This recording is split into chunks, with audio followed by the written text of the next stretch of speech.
Tales from Mortimer Poe. Mortimer Poe, the half-dead raven, is a distant cousin to Hunin and Munin, the ravens that bring tales of the world to Odin.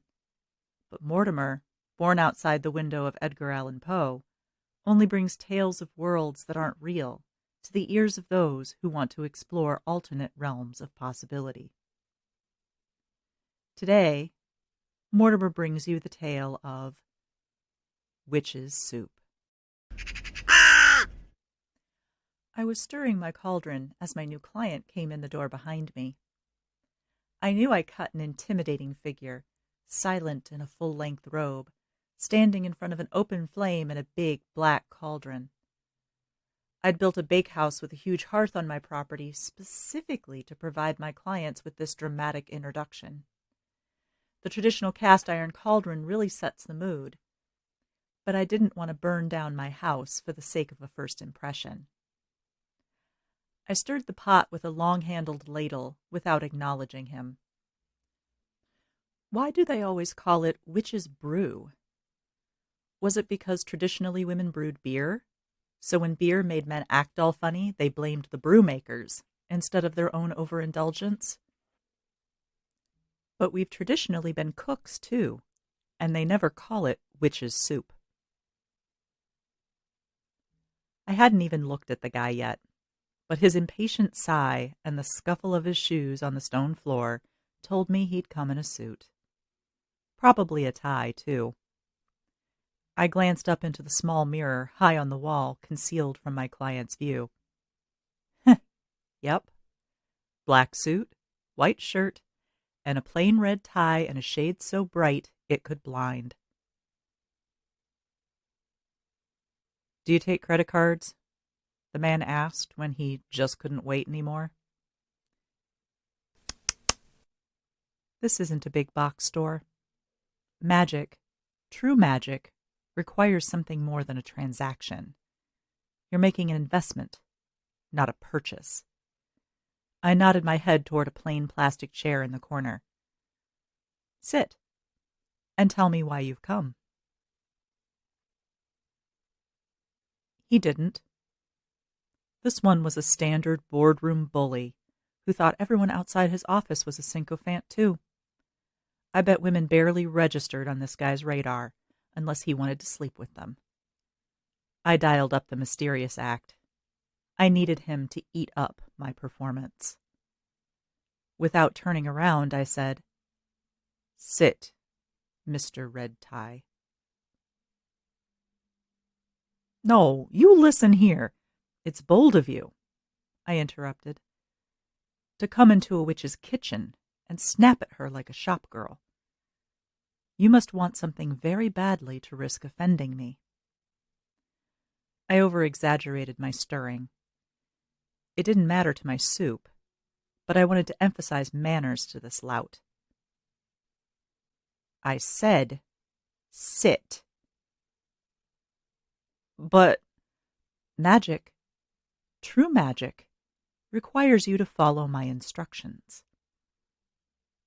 It didn't, but it sure made things much easier on me when my clients behaved themselves. He stamped his feet more than he needed to before I finally heard his butt hit the plastic. I checked the mirror to make sure he'd settled in. He shuffled uncomfortably in the undersized chair.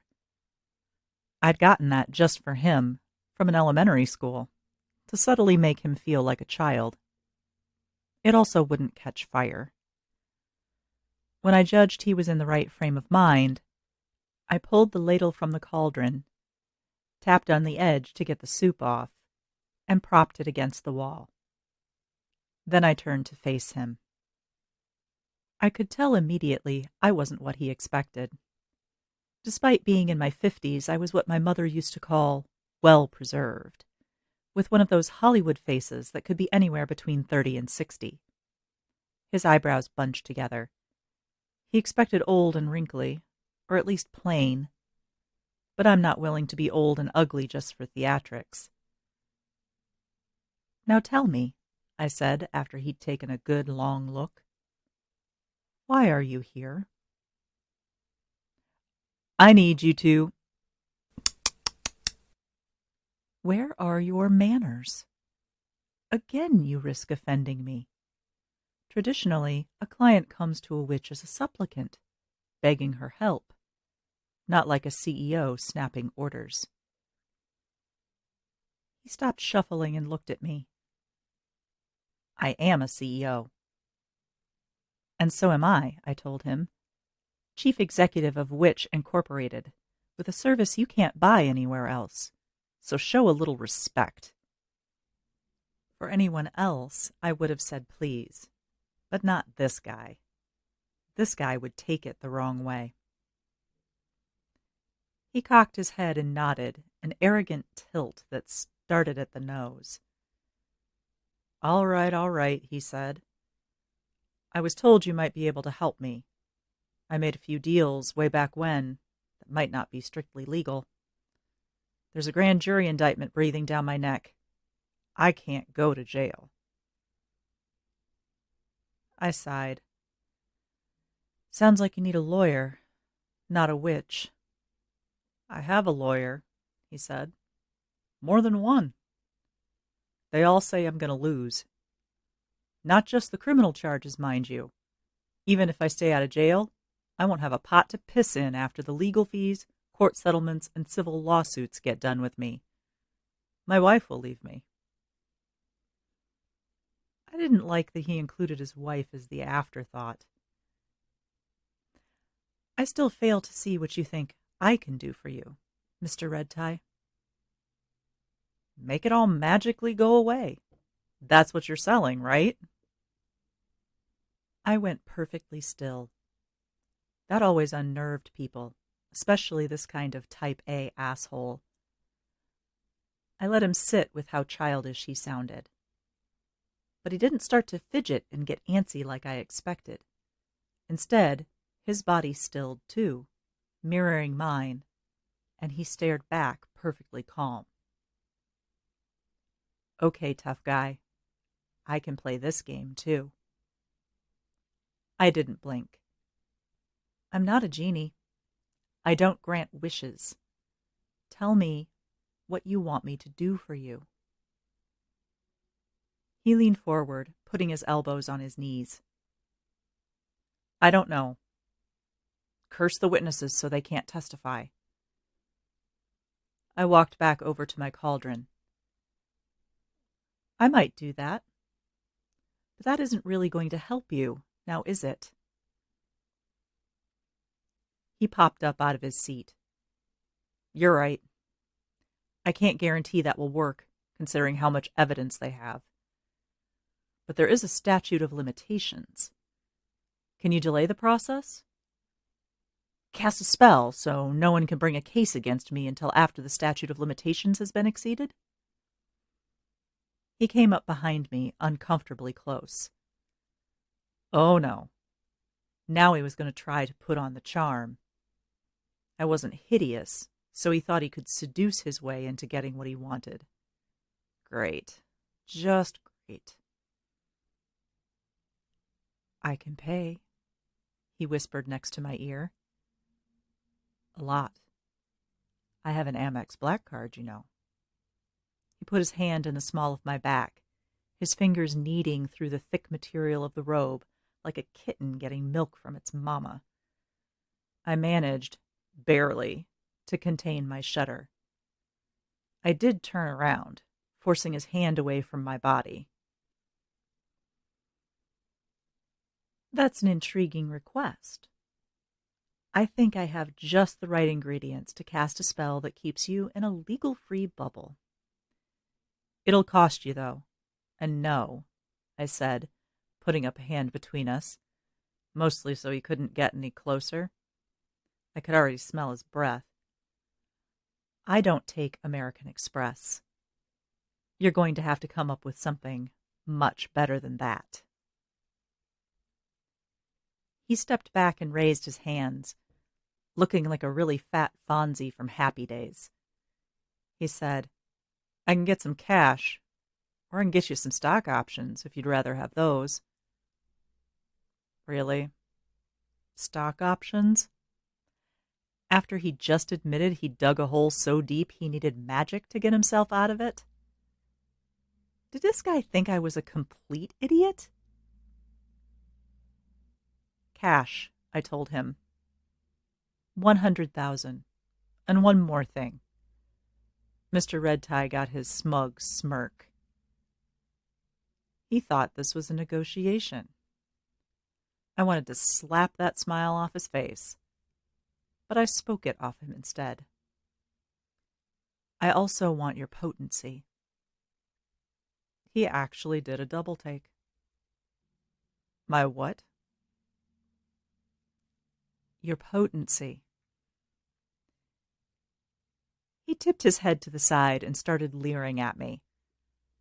Well, honey, if you wanted that, all you had to do was ask. I can give you that for free. He stepped in and reached out to wrap me in his arms.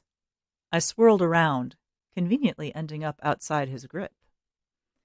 My robes rustled as I walked over to my potions cabinet, made from aluminum to prevent fires. I looked over my ingredients. I didn't need rare or expensive for this spell. No eye of newt or dried mummy or any of the nastier stuff. I needed slimy to keep from sticking. Soup. My eyes slid down to a shelf of more ordinary provisions. Anchovy for the oiliness, and overcooked okra ought to do nicely. That actually didn't sound bad for dinner. The salty anchovies ought to complement the okra, especially if... I shook my head. No time to think about dinner. I picked up the ingredients with one hand. Then, covering my other hand with the cuff of my robe, I grabbed an empty bottle off the very top shelf, careful not to touch the glass with my fingers. I walked wide around Mr. Redtie to the other side of my cauldron. So, do you accept my deal? I went still again, this time to good effect. His lip twitched, just a little, before he said, Deal. Hold this for me. I handed him the empty bottle. When I tell you, take the cork out of the top. I dumped the okra into the cauldron, then removed the top from the anchovy container and dropped those in as well, letting the last of the juice run out of the can into the soup. I lifted my ladle into the cauldron again, giving it a few swishes to get everything good and mixed. I filled a ceramic bowl with the soup.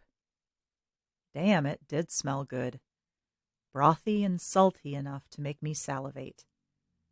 I might have to make some for dinner.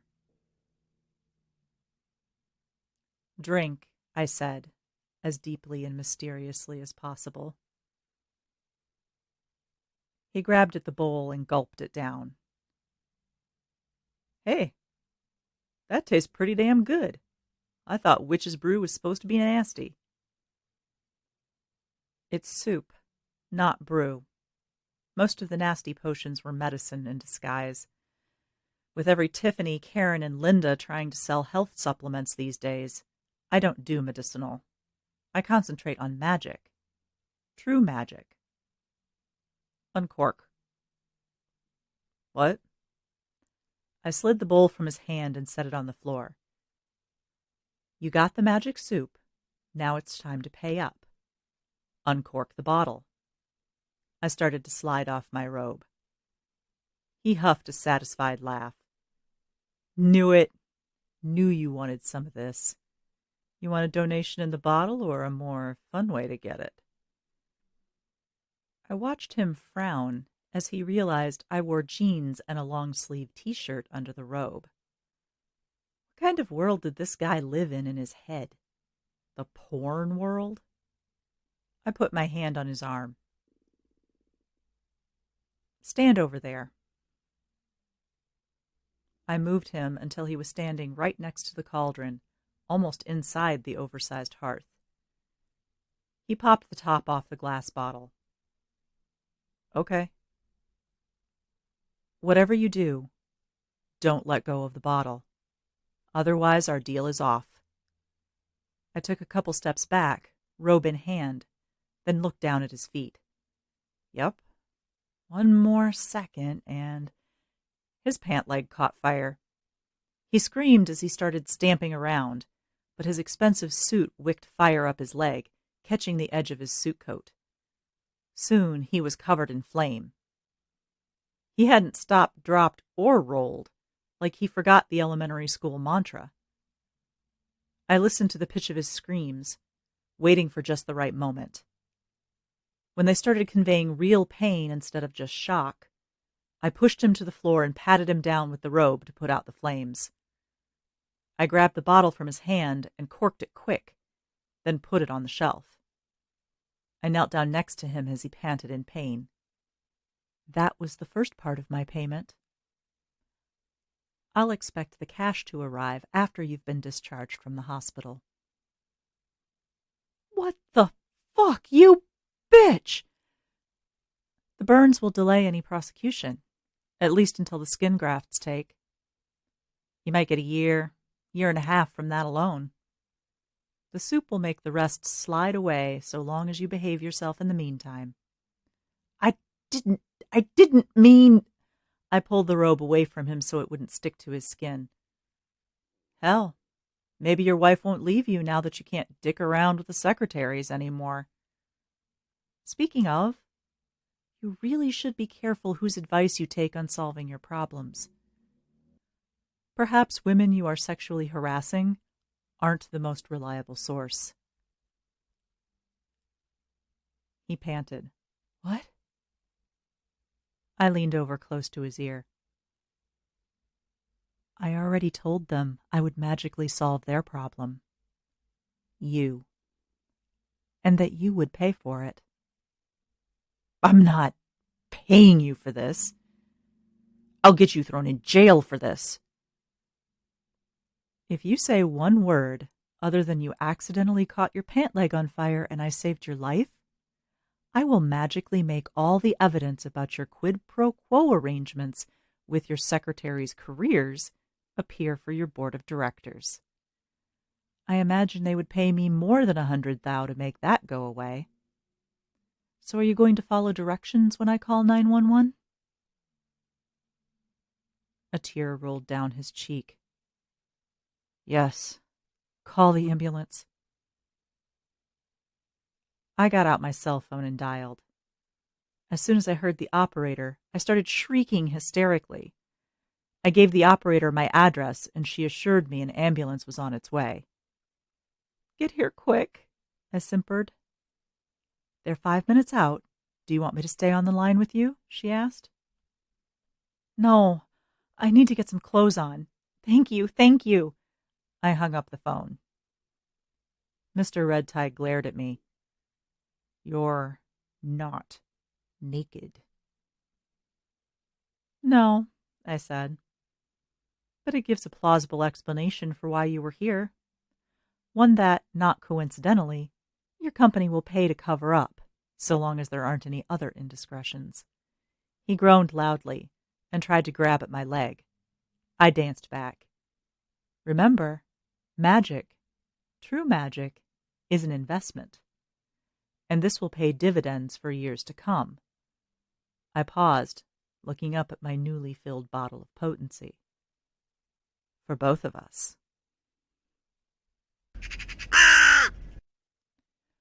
Mortimer's story, Witch's Soup, was written by Erica Kaler, and Mortimer's narrator for this tale was Erica Kaler. Sound effects were sourced from freesoundlibrary.com.